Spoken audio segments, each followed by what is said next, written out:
초등과학 5학년 2학기 2단원 생물과 환경 단원 정리 퀴즈를 같이 풀어보도록 하겠습니다.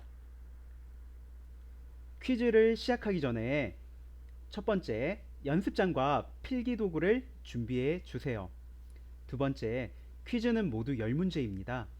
세 번째, 선생님이 퀴즈를 내면 자신이 생각하는 답을 연습장에 적습니다. 네 번째, 선생님이 답을 말하면 답이 맞는지 스스로 확인해 보세요. 첫 번째 문제입니다. 다음 보기는 우리 주변에서 관찰하고 느낄 수 있는 것들입니다. 생물 요소와 비생물 요소를 모두 찾아 기호를 써 봅시다. 예, 보기를 보니까 물, 온도, 여우, 햇빛, 공기, 곰팡이, 불의 옥잠, 느티나무가 있네요. 그러면 이것을 생물 요소와 비생물 요소로 나눠서 한번 기호를 써보도록 하세요. 네, 기호를 다 적어 보았나요? 네, 혹시라도 다 못 적은 친구는 영상을 일시 정지해 놓고 연습장에 자신이 생각하는 답을 적고 한번 다시 영상을 재생시켜서 한번 답이 맞는지 확인해 보도록 하세요. 그러면 한번 같이 답을 알아보도록 하겠습니다. 어, 생물 요소는 뭐라고 그랬나요? 네, 우리가 생태계에서 살아있는 것들을 생물 요소라고 했고, 그리고 살아있지 않은 것을 비생물 요소라고 했었죠. 그래서 여기에서 살아있는 것과 살아있지 않은 것을 찾아가지고 기호로 적으면 되겠네요. 그래서 생물 요소는 무엇이 있나요?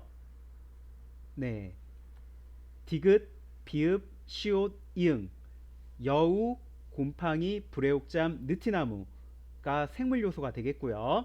그리고 비생물 요소는 기역, 니은, 리을, 미음, 물, 온도, 햇빛, 공기가 되겠네요. 네, 다음 문제입니다. 생물 요소가 양분을 얻는 방법으로 옳은 것은 어느 것입니까? 보기 중에서 생물 요소가 양분을 얻는 방법으로 옳은 것이 한 가지가 있는데 한번 찾아서 한번 연습장에 번호 한번 적어보도록 하세요. 1번 장미는 나비를 먹이로 하여 양분을 얻는다. 2번 뱀은 토끼풀을 먹이로 하여 양분을 얻는다. 3번 곰팡이는 죽은 메뚜기를 분해하여 양분을 얻는다. 4번 개구리는 햇빛을 이용하여 스스로 양분을 만든다. 5번 배추 흰나비 애벌레는 참새를 먹이로 하여 양분을 얻는다. 이 중에서 생물 요소가 양분을 얻는 방법으로 옳은 것 어, 번호를 한번 보기의 번호를 한번 적어 보도록 하세요. 네, 다들 적어 보았나요? 예, 답은 바로 네, 3번이 됩니다. 곰팡이는 죽은 메뚜기를 분해하여 양분을 얻죠. 나머지들은 좀 양분 얻는 방법들이 잘못된 것 같네요. 그래서 답은 3번이 됩니다. 3번 문제입니다. 생산자, 소비자, 분해자와 그 예가 바르게 짝지어진 것은 어느 것인지 한번 골라보도록 하세요. 1번 소비자 햇빛, 2번 생산자 배추, 3번 생산자 곰팡이, 4번 소비자 느티나무, 5번 분해자 배추 흰나비 애벌레. 한번 바르게 짝지어진 것이 한 가지가 있는데 번호를 한번 연습장에 적어볼까요? 네, 다들 적어보았나요? 답은 바로 네, 2번이 됩니다. 생산자 배추가 되겠죠. 여기에 나와 있는 것들 중에 뭐 배추라든지 느티나무 이렇게 햇빛 등을 이용해서 살아가는데 필요한 양분을 스스로 만드는 생물을 생산자라고 하고요. 여기 나와 있는 배추 흰나비 애벌레처럼 스스로 양분을 만들지 못하고 다른 생물을 먹이로 하여 살아가는 생물을 소비자라고 합니다. 그리고 여기 나와 있는 곰팡이처럼 주로 죽은 생물이나 배출물을 분해하여 양분을 얻는 생물을 분해자라고 한다고 했었죠. 그리고 여기에 나와 있는 햇빛은 생물 요소가 아니라 비생물 요소가 되겠죠. 그래서 정답은 2번 생산자 배추가 바르게 짝지어진 것이 되겠네요. 4번 문제입니다. 먹이 사슬과 먹이 그물에 대한 설명으로 옳은 것은 어느 것입니까? 한번 옳은 것의 번호를 한번 연습장에 한번 적어보도록 하세요. 1번 먹이 사슬이 마지막 단계는 주로 식물이다. 2번 먹이 사슬에서 하나의 생물은 다양한 생물을 먹이로 할 수 있다. 3번 실제 생태계에서의 먹이 관계는 먹이 그물보다 먹이 사슬의 형태로 나타난다. 4번 먹이 사슬은 한 방향으로만 먹이 관계가 연결되지만 먹이 그물은 여러 방향으로 먹이 관계가 연결된다. 5번 먹이 그물은 벼, 메뚜기, 개구리 연결과 같이 한 줄의 사슬처럼 먹이 관계가 연결되어 있는 것이다. 네, 설명으로 옳은 것이 한 가지가 있는데 한번 번호를 연습장에 한번 적어보세요. 네, 다 적어보았나요?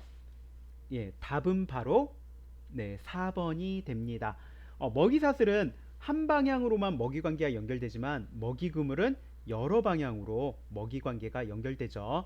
다른 보기들도 보면 첫 번째 먹이 사슬이 마지막 단계는 주로 동물이겠고, 그리고 먹이 사슬에서 하나의 생물은 다양한 생물을 먹이로 하지가 않죠. 하나의 먹이로 하죠. 다양한 생물을 먹이로 하는 것은 먹이 그물이 되겠고요. 실제 생태계에서는 먹이 사슬보다 먹이 그물의 형태로 나타난다고 했습니다. 그리고 벼, 메뚜기, 개구리 연결과 같이 한 줄의 사슬처럼 먹이 관계가 연결되어 있는 것을 먹이 사슬이라고 한다고 했었죠. 그리고 먹이 사슬이 얽혀서 그물처럼 연결되어 있는 것을 먹이 그물이라고 한다고 했었고요. 예, 다음 문제입니다. 5번 문제. 생태 피라미드에서 2차 소비자의 순화량이 갑자기 줄어들었을 때 일시적으로 나타나는 현상으로 옳은 것은 어느 것입니까? 한번 보기에서 옳은 것의 번호를 연습장에 한번 적어보세요. 1번 아무런 변화가 없다. 2번 생산자와 1차 소비자의 순화량은 모두 늘어난다. 3번 생산자와 3차 소비자의 순화량은 모두 늘어난다. 4번 생산자의 순화량은 줄어들고 3차 소비자의 순화량은 늘어난다. 5번 1차 소비자의 순화량은 늘어나고 3차 소비자의 순화량은 줄어든다. 한번 옳은 것의 번호를 한번 적어보세요. 네, 다들 적어보았나요? 네, 답은 바로 5번이 됩니다. 네, 2차 소비자의 순화량이 줄어들었으니까 2차 소비자가 먹이로 하는 1차 소비자는 늘어나겠죠, 순화량이. 그리고 2차 소비자가 줄어드니까 2차 소비자를 먹이로 하는 3차 소비자도 순화량이 줄어들겠죠. 그래서 5번이 됩니다. 6번 문제입니다. 다음 괄호 안에 들어갈 말로 옳은 것은 어느 것입니까? 어떤 지역에 살고 있는 생물의 종류와 수 또는 양이 균형을 이루며 안정된 상태를 유지하는 것을 이것이라고 한다. 네, 무엇이라고 한다고 했었죠? 네, 한번 보기에서 한번 골라보도록 하세요.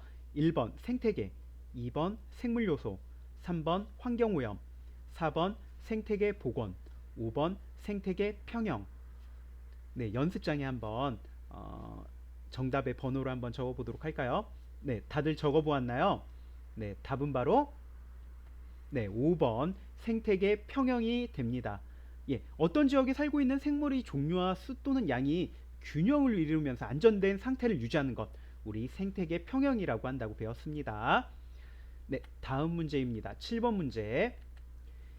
햇빛이 콩나물의 자람에 미치는 영향을 알아보는 실험을 할 때 다르게 해야 할 조건은 어느 것입니까?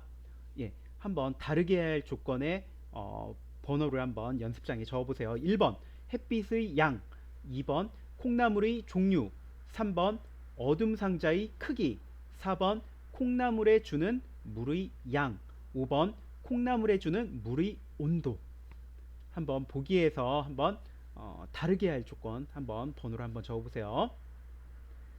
네, 다들 적어보았나요? 정답은 바로 1번 햇빛의 양이 됩니다. 예, 우리 햇빛이 콩나물의 자람에 미치는 영향을 알아보는 실험이라고 했으니까 앞에 나오죠? 햇빛의 양을 다르게 해줘야 하겠죠. 그래서 우리 실험도 해봤었는데 하나에는 햇빛을 주고 다른 하나는 어둠 상자로 햇빛을 가려서 콩나물 자람에 어떤 영향을 미치는지 우리 실험도 해보았습니다. 그래서 햇빛이 콩나물 자람에 미치는 영향을 알아보는 거니까 햇빛의 양을 다르게 하고 나머지 조건들은 같게 해주어야 하겠죠. 8번 문제입니다. 다음 괄호 안에 들어갈 비생물 요소로 가장 적합한 것은 어느 것입니까? 한번 보도록 할게요. 이것은 개나 고양이가 털갈이를 하는 것, 철새가 먼 거리를 이동하는 것, 식물에 단풍이 드는 것 등에 영향을 미친다. 이것에 영향을 미치는 비생물 요소 무엇이라고 한다고 했나요? 한번 보기에서 한번 골라서 번호를 연습장에 한번 적어보세요. 1번 흙, 2번 물, 3번 공기, 4번 온도, 5번 햇빛. 네, 가로 안에 들어갈 비생물 요소로 가장 적합한 것 무엇이라고 한다고 했었죠? 네, 답은 바로 4번 온도가 됩니다. 예, 온도는 개나 고양이 털갈이 하는 거라든지 아니면 철새가 먼 거리를 이동하는 것 그리고 식물에 단풍이 드는 것 등에 영향을 미친다고 했습니다. 네, 9번 문제입니다. 다음 괄호 안에 알맞은 말을 써넣어 봅시다. 특정한 서식지에서 오랜 기간에 걸쳐 살아남기에 유리한 특징이 자손에게 전달되는 것을 이거라고 한다고 했었죠. 네, 무엇이라고 한다고 했었는지 한번 연습장에 한번 단어를 한번 적어보도록 할게요. 특정한 서식지에서 오랜 기간에 걸쳐 살아남기에 유리한 특징이 자손에게 전달되는 것입니다. 네, 좀 기억이 안 나는 친구들도 있을 것 같아서 초성 힌트 준비했습니다. 초성 힌트 지읒, 이응입니다. 네, 이제 답을 알겠나요? 네, 한번 연습장에 정답을 한번 적어보도록 하고요. 네, 답은 바로 네, 맞습니다. 적응이 됩니다. 적응은 특정한 서식지에서 오랜 기간에 걸쳐 살아남기에 유리한 특징이 자손에게 전달되는 것을 말합니다. 예, 마지막 10번 문제입니다. 환경 오염의 원인으로 옳지 않은 것은 어느 것인지 한번 찾아보도록 하세요. 옳지 않은 것입니다. 1번 일회용품 사용, 2번 합성세제 사용, 3번 농약 사용 금지, 4번 공장 폐수의 배출, 5번 유조선의 기름 유출. 환경 오염의 원인으로 옳지 않은 것 몇 번인지 한번 연습장에 한번 적어보세요. 네, 다들 적어보았나요? 네, 답은 바로 네, 3번이 됩니다. 농약 사용 금지는 환경오염의 원인이 아니겠죠. 나머지 1, 2, 4, 5번 보기들은 환경오염의 원인이 됩니다. 예, 우리들 환경오염을 시키지 않도록 이런 것들 예를 들어 뭐 일회용품 사용이라든지 이런 것들을 줄이기 위해서 우리가 노력을 해야 되겠죠. 네. 이번 시간에는 초등 과학 5학년 2학기 2단원 생물과 환경 단원 정리 퀴즈를 같이 풀어보았습니다.